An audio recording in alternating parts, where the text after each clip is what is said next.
Good evening, So morning, afternoon, whatever time. Wonderful intro there, we scream. Hey time guys, is another episode of the fake. You Talk Show. Yes, another episode of the You Talk Show. Yeah, election wrap up. We're wrapping up the election, talking about the results. So yeah, we have for our results in the Legislative Assembly, the lower house. So far, we have confirmed we have the Liberals with 24 seats, but expected to get another, I think, 1 to 3. We've got the ALP Labour Party confirmed 45, but expected to be around 47, 48, maybe even 49. So the slimmest of absolute majorities there to govern with. Then the Greens will have 2, and we have others, minor parties on 7.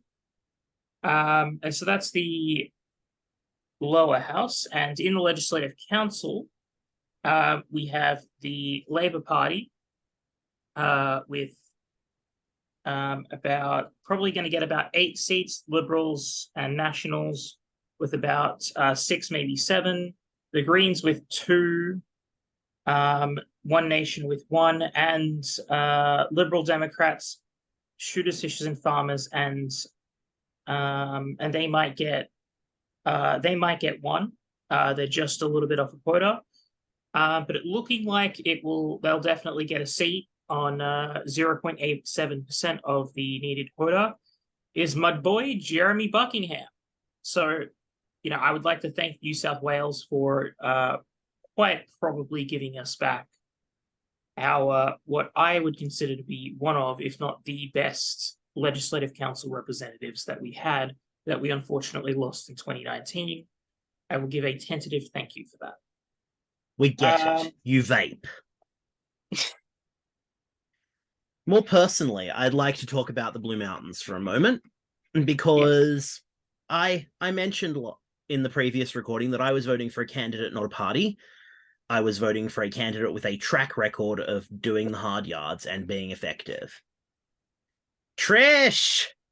Good work, Trish. Trish has worked her bloody ass off since 2015, representing the community, trying to get things done, and she has had a massive swing towards her or the Labour Party, depending on how you see it, in the election. So we're getting a few more years of Trish. I couldn't be happier, and I just hope it doesn't get to a head.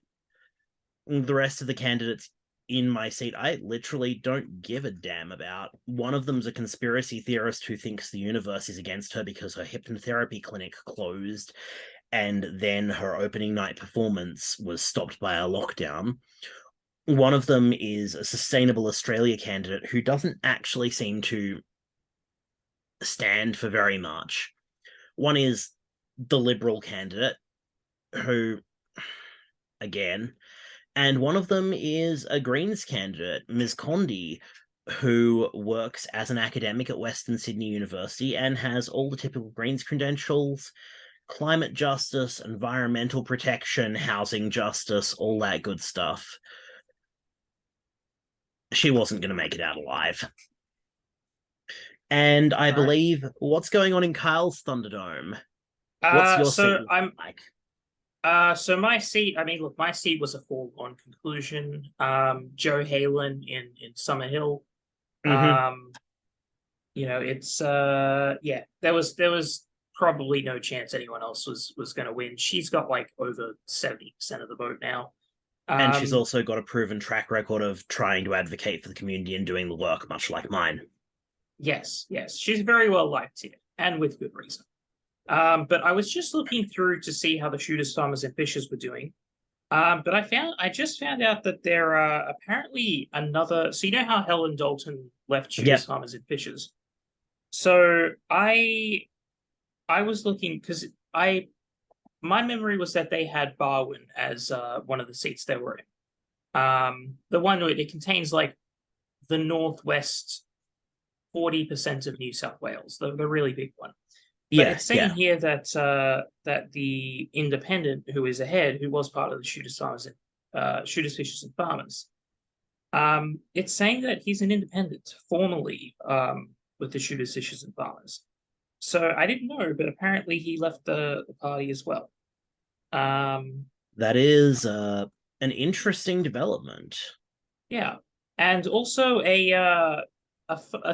here's one that okay. So I wanted to, as part of a climate action group, I was wanting to run a campaign to get a better member in the seat of Drummoyne. Drummoyne is actually very close, which means that if we'd run that campaign, we might actually be getting a Labour member there instead. Which is interesting because it was predicted that that would be a foregone conclusion, considering that John Sidoti, the former member who was retiring after corruption, after he was found to be corrupt by the New South Wales ICAC, he held it with a margin of something like 60% was the two party preferred votes. Yeah, there's a lot And of yet that now happening at the moment, isn't there?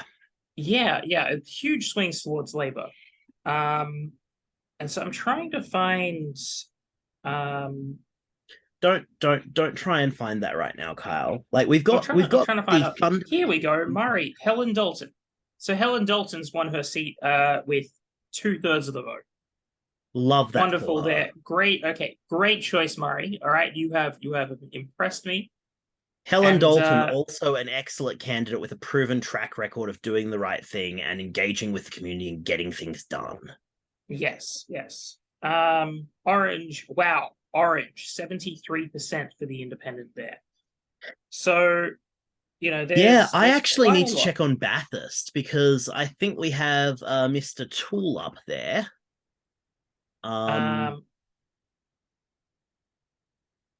Yeah, maybe. Bathurst. Yeah, okay. Paul Tool is yeah, Yeah. not being Also, ousted one. anytime soon. Yeah, seems good. And so then there's the seat of Willoughby, formerly Gladys Berejiklian's seat, which is almost on a knife's edge. It's 50.7 to 49.3 with Larissa Penn. I know a little bit about Larissa Penn. She seems pretty good, and if there is a bit of a swing towards her, and she manages to win the seat, she'd make a great member of parliament, from what I can tell. Okay, Kyle, stop And staring at the data. Stop staring at the data and talk about what this means. Like, all right, you're all right. getting distracted by the numbers. This is some gamer brain nonsense. I'm not having it. I'm I gonna am start I here. have a game of brain nonsense in my head. All right, all right. We're So aware. what does this mean? Labour Party, they'll be governing with the slimmest of slim majorities in the lower house, the Legislative Assembly, and in the upper house, the equivalent to the Senate at the federal level, the Legislative Council. Um, they previously held, so the crossbench kind of decided things there before. It looks like it'll be swinging a little bit more towards Labour, but the crossbench might. So Labour might need to negotiate with the crossbench there. However, we are Maybe. looking at a crossbench with Jeremy Buckingham there and a few other potentially good ones. I think at the last election, the Shooters, Fishers, and Farmers won 2 seats at the last election in Legislative Council, if I remember correctly. So and then there's, I think, a couple of functionally speaking independents as well. So we very well could be looking at a a majority government that can get through things through the House easily, and a and in the up that's the lower house. In the upper house, we could very well be looking at a little bit of negotiation, but negotiation with people who really care about their communities Okay, everyone, and really please care forgive about. Kyle. He hasn't had enough coffee. I'm I gonna just, for a second, when we look at the majority required to form a government, what this means is that you can have a government which is a functional blend of two groups. We saw the Gillard minority government some years ago. That was at the federal level, of course. and that was comprised of Labour working with the Greens. This means that Labour doesn't have to work with anyone to form government at the state level. It also means that theoretically, they don't have to compromise on what they want to get through, at least at the level of the Legislative Council. Quite bluntly, we get to see if Labour has the courage of their convictions, if the policies that they've been talking up for the past 12 years will actually make it through. If the policies that they took to the election will be acted upon. Will they This make is an sure that we ideal have pets in rental properties? Will they keep that promise? This is an ideal situation for the New South Wales citizen, no matter which government gets in, because we get to see if the party of government has the courage of their convictions or if they're full of hot air. Now, despite the fact that, as far as I can tell, Chris Minns has a strong chin, but not necessarily the spine to match, I am optimistic that under these circumstances, he can do the job he was elected to do. I think it was a bad idea for Perrottet to resign. I think that he presented a very useful shift in the Liberal Party towards pragmatism, even if it would have taken an extra 30 years for the Liberal Party to actually get to a pragmatic position. Yes. So he seemed to be a man of some sort of principle. You know, kind of like Tony Abbott, but less like Abbott. And so, you know, he also seemed reasonably intelligent. Without him, I don't see the, you know, Matt Keane, when interviewed, didn't really, you know, when asked, you know, about the leadership, he didn't really seem to want it. But he has implied he's also looking to move to federal politics. There is that as but well. We also have to look at the factionalism within the Labour Party and the Liberal Party. Like, these aren't. Yes, I well, don't remember which guy it was that said that the Liberal Party is a broad church. So the Labour Party. So there's as discussed in a previous video, the Labour Party essentially has the, you know, let's please corporations faction and the, you know, let's do right by people faction. And so, you know, Chris Minns, you know, he's kind of he's an appropriate public face for the media. You know, they like him. But getting into the membership, the parliamentary membership of the Labour Party, they seem to, on the whole, want better policies. So I'm personally optimistic, but cautiously so. As you were saying just before? It was one of the Liberal Party members who said the Liberal Party is a broad church in a attempt to seem like you could actually vote Liberal without being a raging asshat. But the same is true of Liberal and Labour. Like, Keane and Perrottet are both what would be considered of the moderate faction of the Liberal Party. There are what we would have called hawks back in the 1960s and 70s, who are also in the Liberal Party.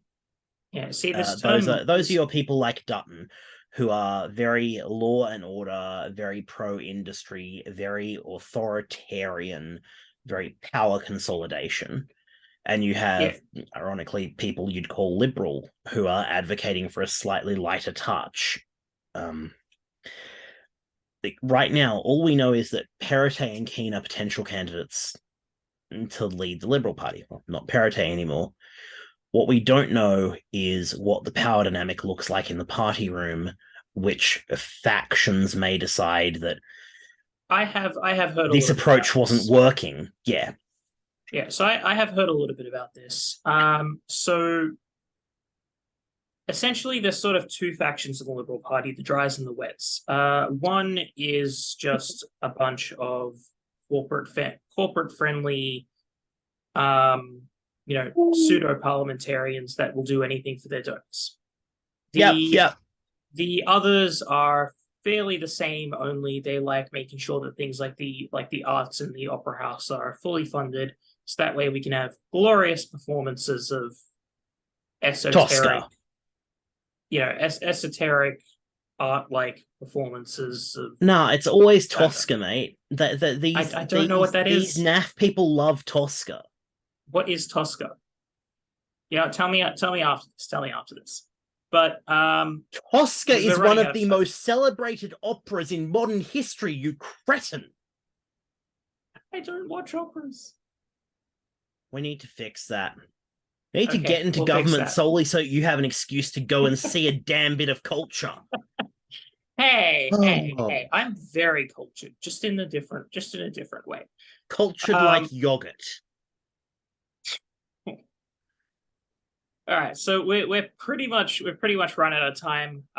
So I guess in summary, Labour Party can govern on its own. On the whole, there's reason to be hopeful that they're going to implement better policies. They'll definitely run an effective government.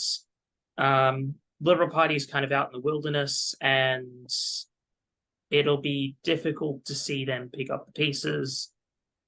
And my boy Jeremy anyway. Buckingham is back. Hopefully, just a little bit more. But anyway, for now, we'll catch you later. And congratulations on a new and better government, New South Wales. We hope.